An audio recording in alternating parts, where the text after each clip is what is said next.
علیہ السلام کے پیارے دیوانوں، بہت سارے من چلے لڑکے نوجوان ہیں، معاذ اللہ ان کے متعلق سنا گیا ہے کہ وہ ایسا کرتے ہیں، خود تو کنوارے ہیں اور اس کے بعد دو دو تین تین بچوں کی ماؤں سے وہ افیئر اور ناجائز تعلقات قائم کر لیتے ہیں، اور اس کے بعد اس عورت کو ورگلاتے ہیں، تو کسی بھی طرح سے ناٹک کر طلاق لے لے اور اس کے بعد میرے ساتھ نکاح کر لے۔ اچھی طرح یاد رکھنا، کسی کے نشے من کو آگ لگا کر کبھی تمہارا نشے من محفوظ نہیں رہ سکتا، کسی کا گھر اجاڑ کر کبھی تمہارا گھر آباد نہیں رہ سکتا۔ میں نے اس چھوٹی سی عمر میں ان لوگوں کو دیکھا ہے جو لوگوں کا گھر اجاڑ کر خود کا گھر بساتے ہیں، انہوں نے کبھی چین کی سانس نہ لی، انہوں نے کبھی سکون کی سانس نہ لی، انہوں نے کبھی اطمینان کی سانس نہ لی۔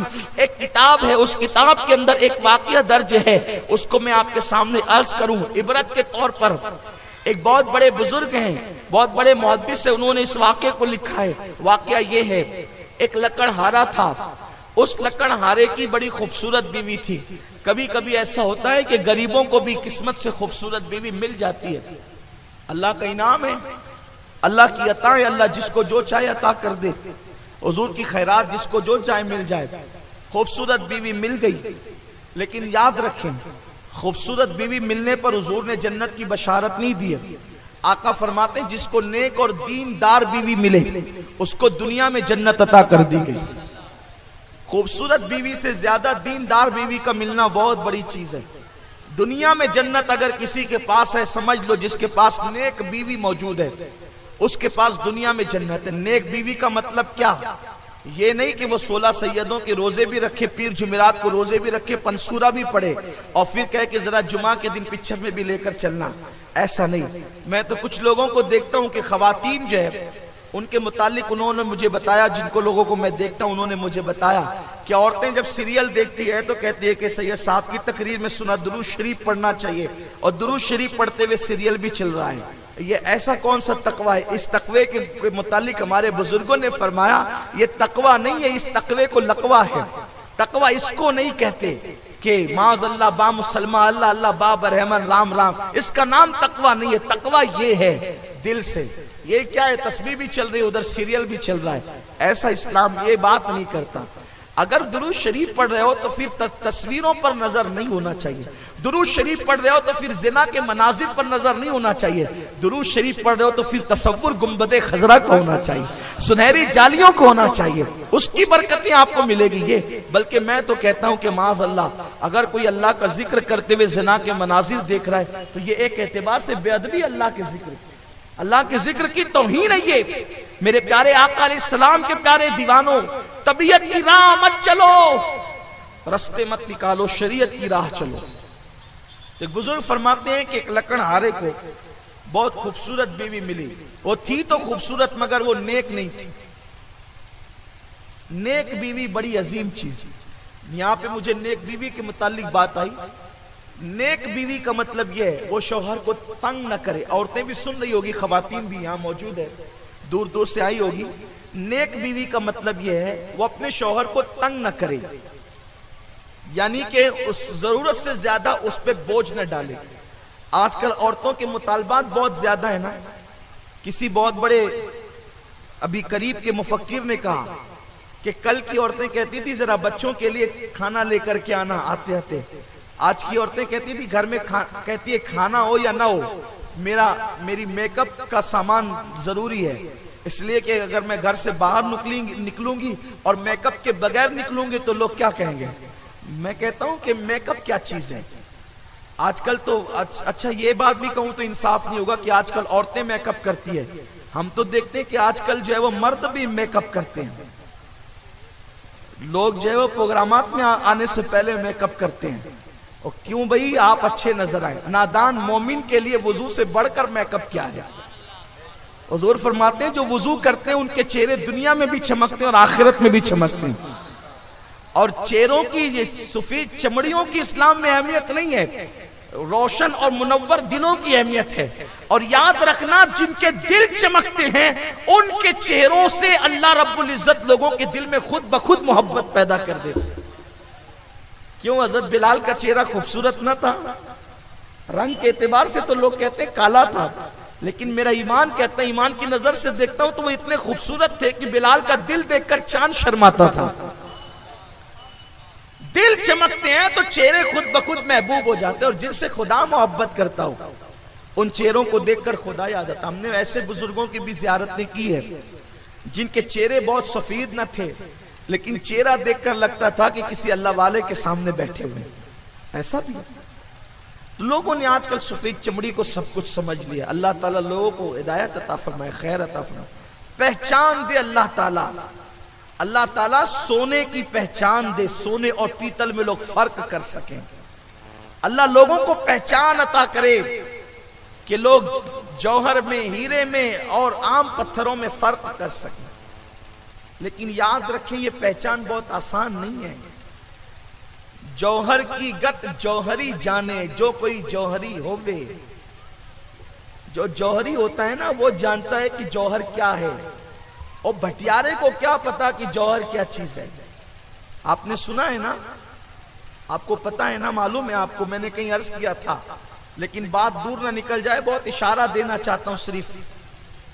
ایک مرتبہ ایک پیر صاحب کے پاس مرید آیا، اور مرید تھوڑا سا منچلا تھا، جیسے آج کل کے کچھ مرید ہوتے ہیں۔ اس کو پہچان نہیں تھی کہ شیخ کامل کی اور اللہ کے برگزیدہ بندے کی۔ یہ کوئی ضروری تھوڑی ہے نا کہ اگر کوئی شخص یا کوئی بندہ بہت خوبصورت لباس میں ملبوس ہو کر کے آئے تو اس کا دل بھی خوبصورت ہو، ایسا کوئی ضروری تھوڑی ہے۔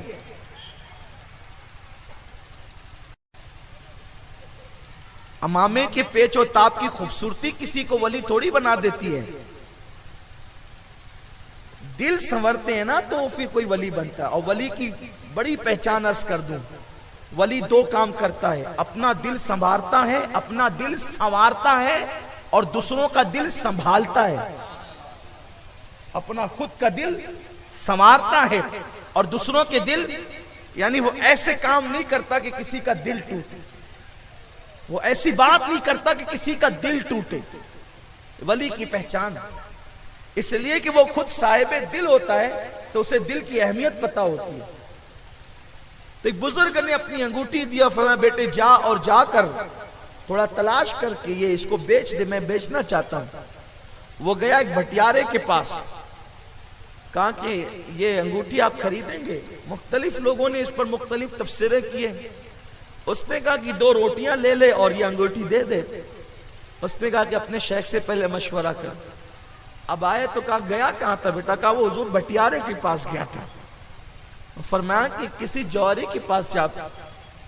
وہ گیا جوہری کے پاس جس کو آپ اپنی زبان میں سنار کہہ لیجئے۔ کہا کہ یہ انگوٹھی بیچنا ہے، تو کہا کتنے میں بیچنا چاہتے ہو؟ کہا آپ لگائیں، قیمت ہمیں نہیں پتا۔ اس نے کہیں 1000 کہے۔ اچھا ٹھیک ہے، اپنے شیخ سے معلوم کر لوں، پہلے مشورہ کر لوں۔ واپس آئے، واپس آنے کے بعد جو ہے پھر واپس کہا حضرت کیا کروں؟ وہ تو ہزاروں کہتا ہے۔ کہا بیٹے انگوٹھی بیچنا ہی نہیں تھی، وہ صرف تجھے بتانا تھا۔ تو بٹیارے کے پاس گیا، اس کو پہچان نہیں سکا کہ یہ کیا چیز ہے، اور سنار کے پاس گئے، وہ پہچان لیا کہ کیا چیز ہے۔ بس یہی چیز ہے کہ جس کو اللہ تعالیٰ نے پہچاننے کی نگاہ دی ہے وہ پہچانتے ہیں لوگوں کو۔ اور پھر بٹیاروں سے شکایت بھی کس چیز کی ہے؟ اس نے تو روٹیاں ہی پکانا ہے نا، اس نے تو روٹیاں ہی پکانا ہے، اس کو اس سے کیا شکایت ہے؟ تو لوگ بس یہ سمجھتے ہیں کہ سفید چمڑی سب کچھ ہے، اسی لیے جب شادیاں کرنے کے لیے نکلتے ہیں اور خوبصورت بیوی چاہیے، خوبصورت بیوی چاہیے۔ ارے خوبصورت بیوی دیکھنے والے دل خوبصورت ہوں گے تب وہ خوبصورت ہوگی، ورنہ تیرے ساتھ کبھی بھی دھوکہ دے جائے گی۔ انسان کو پہچانو، نکاح کرنے شادیاں کرنے نکلو تو دینداری اور شرافت دیکھو، امیری غریبی مت دیکھو، سفید چمڑیاں مت دیکھو۔ تو یہ ہوا کہ اس لکڑہارے کو خوبصورت بیوی تو مل گئی، لیکن وہ خوبصورت تو تھی، اس کا دل خوبصورت نہیں تھا۔ ایک مرتبہ بادشاہ کی نظر لکڑہارے کی بیوی پہ پڑی، تو آپ جانتے ہیں نا کچھ ایسے بلی صفت لوگ ہوتے ہیں جن کی نیت ہمیشہ چھچڑے میں ہوتی ہے۔ تو اس کی نظر جیسی لکڑہاری کی بیوی پہ پڑی تو اس نے فوراً دل میں خیال کیا اتنی خوبصورت بیوی لکڑہارے کی، اس کو تو میرے محل میں ملکہ ہونا چاہیے تھا۔ اس نے ایک بوڑھی کنیز سے کہا کہ جا کر کے لکڑہارے کی بیوی کو کچھ ایسی پٹی پڑا کہ وہ لکڑہارے سے طلاق لے لے، اور طلاق لینے کے بعد وہ مجھ سے شادی کر لے۔ لکڑہارا بیچارہ، لکڑہارا سمجھتے ہیں نا؟ لکڑہارے کا مطلب ہوتا ہے لکڑیاں کاٹنے والا اور بیچنے والا، وہ لکڑیاں جو کاٹتا ہے۔ لکڑہارے کا مطلب یہ نہیں سمجھے کہ وہ کوئی لکڑا بھی ہارتا ہے، ایسا نہیں ہے، بلکہ وہ لکڑیاں کاٹ کر کے مارکیٹ میں بیچتا ہے۔ تھوڑی سی مجھے کبھی کبھی بیچ میں عنوان کو توڑ کر تشریح کرنی پڑتی ہے، اس لیے کہ جو اندھیرے میں بیٹھ کے سنتے ہیں ان کو میری بات کچھ کم سمجھ میں آتی ہے، تو اس لیے میں جو ہے وہ، آپ لوگ تو اجالے میں سن رہے ہیں تو آپ سمجھ لیتے ہیں، لیکن جو بیچارے وہ جو دور سنتے ہیں نا ان کو سمجھ میں کم آتی ہے، تو اس لیے ان کے لیے کبھی کبھی مجھے تشریح کرنی پڑتی ہے کہ لکڑہارے کا مطلب یہ نہیں کہ وہ لکڑا بھی ہار گیا، وہ لکڑا نہیں ہارا اس نے، وہ لکڑہارے کا مطلب یہ ہوتا ہے کہ وہ لکڑی کاٹ کر بیچنے والا۔ ورنہ آپ یہ سوچیں گے کہ یہ علی با بھی ہمیں سمجھاتے ہیں، آپ کو نہیں، آپ تو بہت سمجھدار ہیں ماشاءاللہ، آپ تو اشاروں کی زبانیں سمجھتے ہیں نا، اس لیے کہ آپ کے دل میں غوث و خواجہ کی محبت موجود ہے، آپ کے دل میں صحابہ اور اہل بیت کی محبت موجود ہے۔ میں اشارے کرتے چلوں تو بھی پوری تقریر ہو جائے، لیکن بہرحال تشریح کہیں کہیں مجھے کرنی پڑتی ہے۔ میرے علماء بھی کبھی مجھے کہتے ہیں اسٹیج سے اترنے کے بعد آپ نے ٹائم بہت پاس کر دیا تشریح کرنے کے اندر، تو میں کہتا ہوں کہ کیا کروں بھائی، جو لائٹ میں بیٹھتے ہیں ان کا تو کوئی خوف ہی نہیں ہے، خوف تو ان کا ہے جو اندھیرے میں بیٹھ کر سنتے ہیں، تو ان کا بھی خیال کرنا پڑتا ہے، تھوڑا سا ان کا بھی دیکھنا پڑتا ہے ذرا سا۔ ہاں، تو عرض یہ کر رہا تھا کہ لکڑہارے کی بیوی کے پاس وہ بڈھی پہنچی، اور پہنچنے کے بعد ان لوگوں کو اس کو کہا کہ یہ کیا غربت میں تو زندگی گزار رہی ہے۔ کچھ ایسی عورتیں ہوتی ہیں نا جو گھروں میں جاتی ہے اور عورتوں کو بہکاتی ہے اور ان کے گھروں کو پھوڑتی ہے، تباہ کرتی، کبھی ساس کو بہکا رہی ہے، کبھی ننن کو بہکا رہی ہے، کبھی شوہر کو بہکا رہی ہے، کبھی بہوئی کو بہکا رہی ہے، اور ایسی عورتیں گھروں کو پھوڑنے کا کام کرتی ہے۔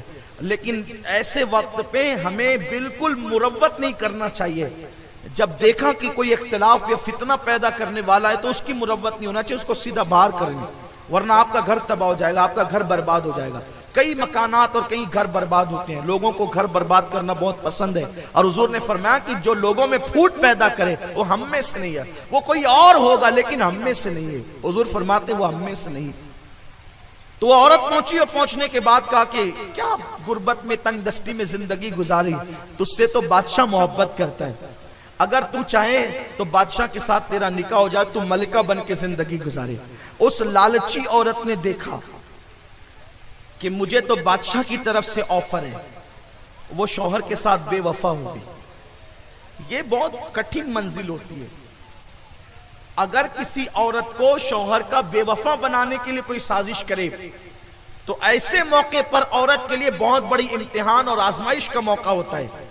اس وقت تو عورتوں کو چاہیے کہ وہ ہر زیب و زینت پہ لات مار دے اور اپنی شوہر کے ساتھ وفا کا حق ادا کرے، جیسے سیدنا ایوب علیہ السلام کی بیوی، حضرت ایوب علیہ السلام کے بدن میں جب بیماری لگی تو سب نے آپ کا ساتھ چھوڑ دیا، لیکن بی بی رحمت، اللہ اکبر، انہوں نے ساتھ نہیں چھوڑا، حتیٰ کہ جنگل میں حضرت ایوب علیہ السلام بظاہر کسی کام کاج کے قابل نہ رہے تو حضرت بی بی رحمت جنگل سے شہر جاتی اور لوگوں کے ساتھ کچھ کام کاج میں ان کا ہاتھ بٹاتی، اور اس سے آپ کو جو پیسے ملتے، جو اجرت ملتی، اس سے کھانا خرید کے لاتی اور حضرت ایوب علیہ السلام کی خدمت کرتی۔ ایسی خدمت گزار بیوی کا تذکرہ اللہ نے جہاں داستان ایوب کو قرآن میں بیان کیا ہے، اس شریف، مقدس اور عظیم صبر کرنے والی وفادار بیوی کا تذکرہ بھی اللہ نے قرآن میں بیان فرمایا ہے۔ آج تک کے قرآن میں بی بی رحمت کا ذکر موجود ہے۔ یہ بہت کٹھن وقت ہوتا ہے، دنیا کی رنگریلیاں تو یہ چند دن کے، 4 دن کی چاندنی ہے، یہ ہمیشہ رہنے والی نہیں ہے۔ اس لیے جب بھی کوئی تمہارے گھر کو اجاڑنا چاہے دولت کی لالچ دے کر، پارکوں کی لالچ دے کر، محلوں کی لالچ دے کر، مکان اور دکان کی لالچ دے کر، آرائش و آشائش کی لالچ دے کر، اس وقت ایک بیوی کی ذمہ داری بنتی ہے وہ شوہر سے وفا کرے، اس لیے کہ جو بیوی شوہر سے وفا کرے گی اللہ اسے بغیر حساب و کتاب جنت میں داخل فرمائے گا۔ یہ مقدر اور قسمت کی بات ہے. کسی کو مالدار شوہر ملا, کسی کو غریب شوہر ملا, کسی کو خوبصورت ملا, کسی کو کم خوبصورت ملا, کسی کو پڑھا لکھا ملا, کسی کو ان پڑھ ملا. یہ تقدیر کی باتیں ہیں, اس لیے کہ رشتے یہ خدا کی طرف سے بن کر آتے ہیں. قدرت نے جو فیصلہ کر دیا اس فیصلے پہ تمہیں راضی رہنا چاہیے. اور ایک مرتبہ جس شوہر کے ساتھ بندھن میں تم بندھ گئی ہو میری بہنوں, بس مکمل توجہ آپ کی اسی کی طرف ہونی چاہیے. اور آپ کو کوشش کرنا چاہیے, آپ کو کوشش کرنا چاہیے, آپ کو کوشش کرنا چاہیے کہ آپ کا شوہر آپ سے راضی رہے. جس کا شوہر اس سے راضی ہے اللہ بھی اس سے راضی ہے. بات دور نہ نکلے, لیکن ایک بات مجھے یہاں یاد آئی. ایک بہت بڑے نحوی تھے, نحوی. ہمارے علماء سمجھتے ہیں علم نحو یہ لوگ پڑھاتے رہتے ہیں. وہ بہت بڑے نحوی تھے مگر بہت خوبصورت نہیں تھے. وہ ان کو خوبصورت بیوی ملی تھی. جب بھی گھر میں آتے تھے تو کہتے تھے بیوی صاحبہ, بیگم صاحبہ, آپ بھی جنتی ہو اور میں بھی جنتی. ماحول اچھا رہتا تھا تو اچھے ماحول میں تو ساری باتیں ہضم ہو جاتی ہیں نا, لیکن جب ماحول اچھا نہیں ہو تو پھر چھوٹی چھوٹی بات پر بھی پکڑ دکڑ ہوتی ہے. تو ماحول اچھا تھا تو وہ بیچاری مسکرا کے ٹال دیتی تھی کہ ٹھیک ہے آپ بھی جنتی ہم بھی جنتی. اتنی بڑی بشارت قبول کر لیتی تھی.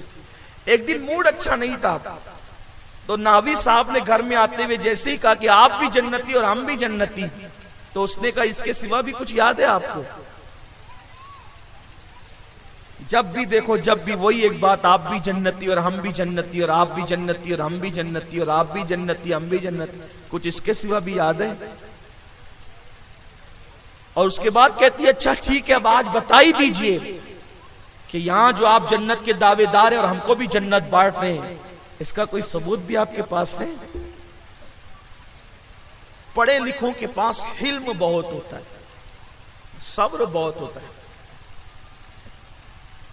جب بیوی نے کہا نا کہ آپ جو کہتے ہیں کہ آپ بھی جنتی اور ہم بھی جنتی, اس کا کوئی ثبوت ہے؟ کہا بالکل ہے.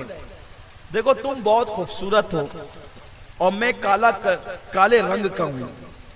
یہ آپ کی زبان میں کہہ دوں, ان کو نہیں کہہ رہا ہوں, صرف آپ کو سمجھانے کے لیے کہ میں تو کالا کلوٹا بدصورت ہی صحیح. حالانکہ کوئی انسان بدصورت نہیں ہوتا. لقد خلقنا الانسان فی احسن تقویم. میری صورت بہت زیادہ خوبصورت نہیں ہے, میں بہت حسین نہیں ہوں, لیکن آپ تو بڑی حسین ہیں.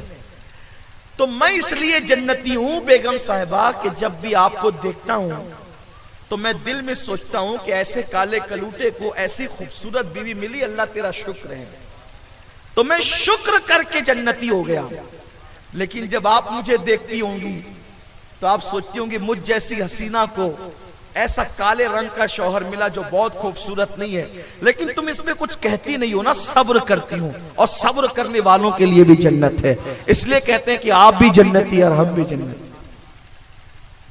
تو کبھی کبھی اگر ایسا ہو جائے آپ کے ساتھ بھی اس نحوی کی طرح ایسا ہو جائے یا اس کا الٹ ہو جائے, تو پھر آپ بھی اللہ کا شکر ادا کر لیں تو شکر پر بھی جنت ہے.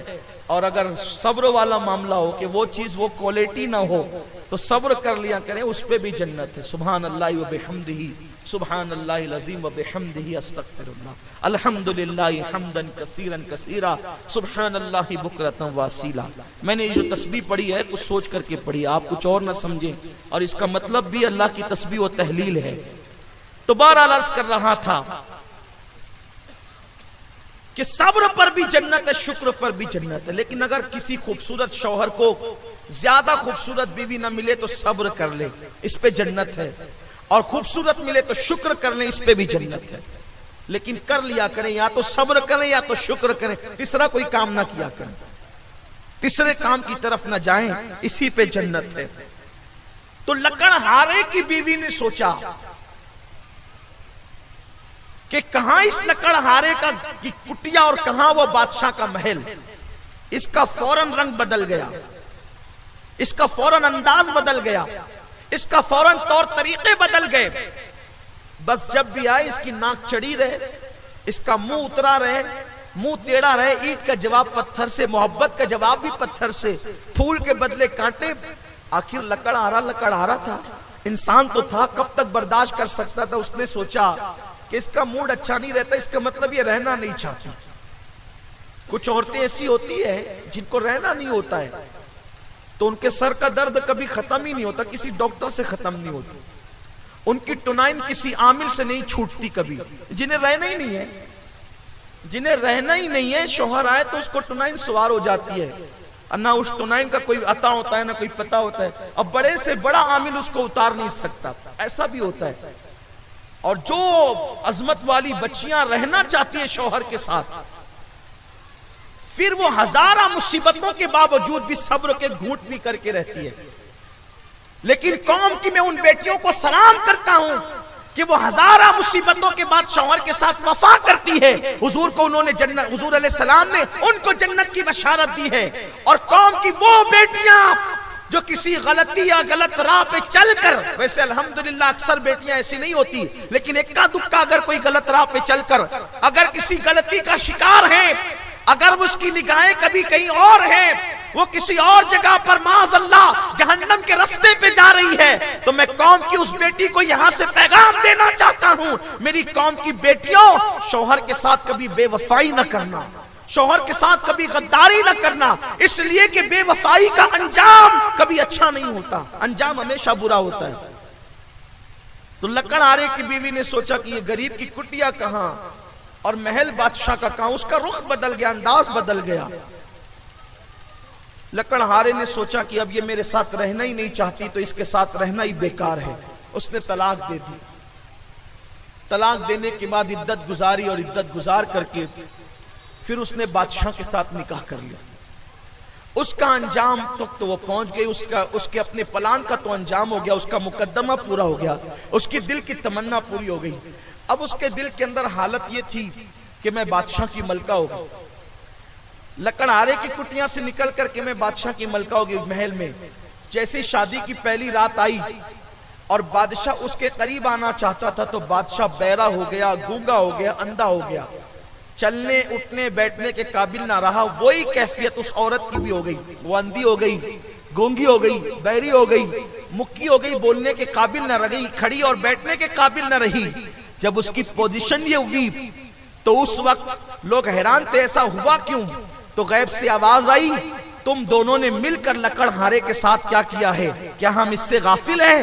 اور تم نے جو مل کر کے اس پر ظلم کیا اور اس کا گھر بگاڑا ہے تو اس کا انجام یہ تمہیں بھگتنا پڑا کہ تم میاں بیوی بننے کے بعد بھی تمہارے ارمان پورے نہ ہو سکے۔ آج میری قوم کے نوجوان لڑکے جو ناجائز تعلقات کی بلا میں پھنسے ہیں اور گھر جو اجڑ رہے ہیں، حضور علیہ السلام فرماتے ہیں جو دو میاں بیوی میں آپس میں جدائی پیدا کرے فلیس منا، وہ ہم میں سے نہیں ہے۔